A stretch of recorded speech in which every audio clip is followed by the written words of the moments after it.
sometimes we think of faith as an emotion, but at that time I knew that trust actually it's an act of the will. It's a choice we have, that even though we don't understand what's happened to us, and it might be dreadful whatever's happened to us, but we know this, that we can trust, and in spite of our doubts, and in spite of all of those negative things we might think, we can still say, but in spite of that, I will put my trust in you. And so for me, it was an easy decision to make. Yes, I will trust you in this. And it was just a wonderful feeling of knowing that whatever was going to happen from this moment on, I knew without a shadow of a doubt that God would take care of it. And the second thing he said to me was, follow me. And again, I can't tell you the relief when God said, follow me, because it was like all the decisions that I was about to face, and all of the, it was such a busy time. There are just so many things involved. It's unbelievable how busy a time it is. And I just knew that, Lord, I don't have to think about what I'm going to do. I don't have to worry about what is going to happen from now on. He just said follow, and to me it was a relief, because it's a bit like the footprints poster. You know, when there are only 2 sets of footprints, that's when he carried me.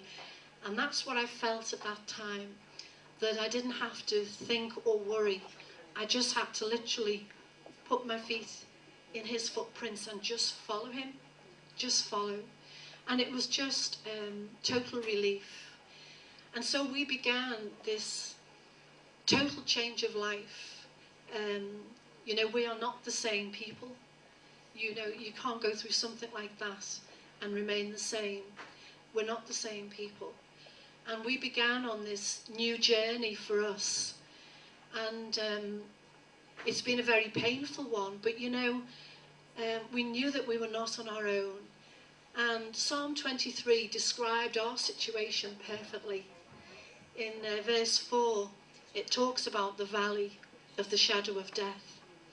And I'd never really, I don't think, understood what that was. But now I did.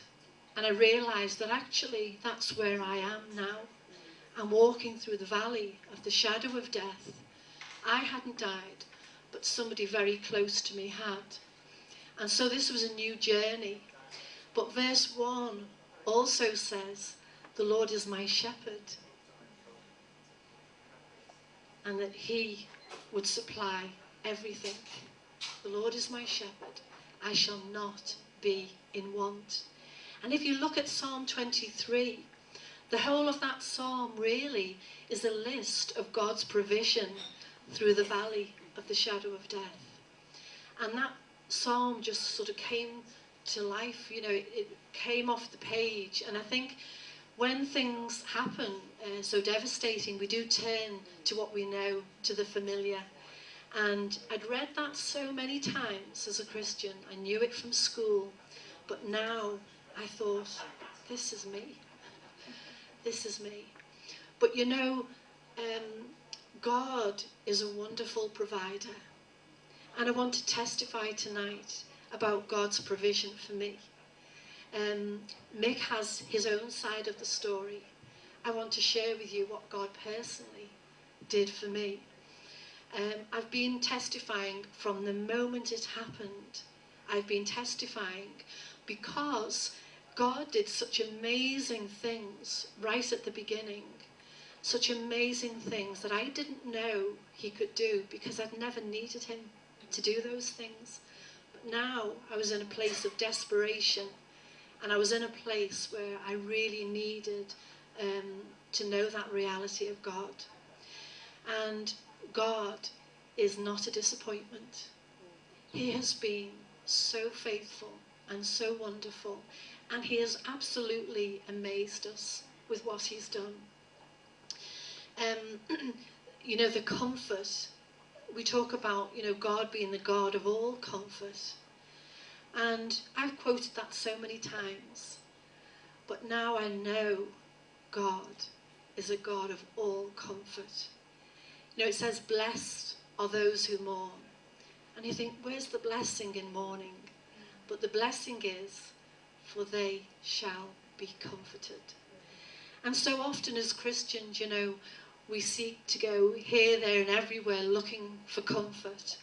But God is our comforter. And when it happened, you know, I remember thinking, Lord, I can understand why people turn to drink and why people turn to drugs. Because you just want to block out the pain. It's as simple as that. You don't know what to do with the grief. You're beside yourself with grief. But you know, when the drink wears off and you sober up, you still have to face the pain. And when the drugs wear off, you still have to face the reality of the pain. And so to me, I don't judge anyone who goes down those routes. I understand perfectly. But my testimony to you tonight is that I haven't needed anything other than Jesus himself. He is my all in all. And you know, the pain that has been so deep, I now know that God is able to go deeper than the deepest pain that we feel, because that's what he's done. You know, I was just so overwhelmed at times, and I've cried a river. But you know, God has gone deeper underneath the pain to bring that measure of healing and comfort that I've so needed. And people were wonderful to us. You know, for weeks and weeks, our house was filled with people, day and night. For weeks, you know, our house was like a florist shop. I was giving bouquets away to people. We had so many. We had hundreds of cards and letters and telephone calls and visits.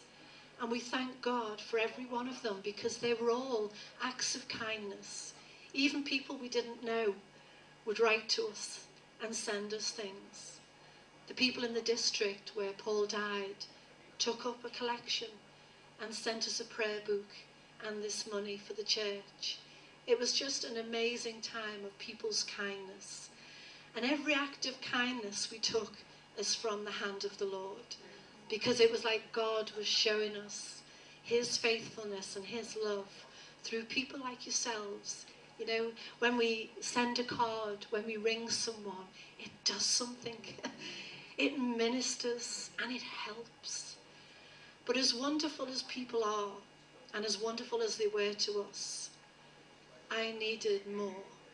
You know, and my need went far beyond human help.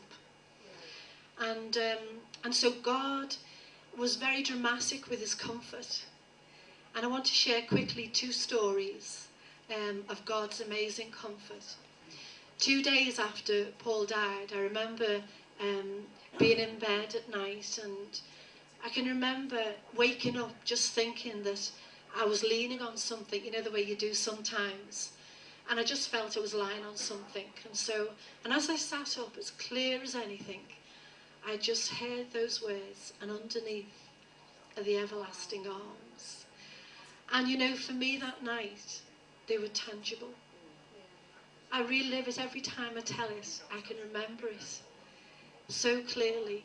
And just that sense of knowing those arms were as real to me that night as they've ever been. And I just lay back and drifted off again. And I slept well. I wasn't up pacing the floor or anything like that. I slept well. And you know, God has just been so wonderful with his comfort.